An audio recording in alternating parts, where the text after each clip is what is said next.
طفت كلها اهي وابتدت تنور من تاني. ولو لاحظت في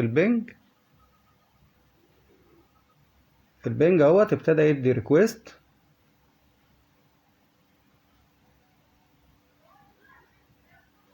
هنستنى طبعا، هو هنا بيقول لك ان السوفت ده ممكن يستغرق دقيقتين، فانت خليك معايا للاخر، ما تطفيش الراوتر بتاعك، ما تشيلش السلك من الراوتر. ادي الراوتر ابتدى يعمل ريستارت، لمبة اللان طفت واللمبات كلها اتطفت اهي ما عدا لمبة الباور، ورجعت تنور من جديد. كده الراوتر بيحمل من تاني.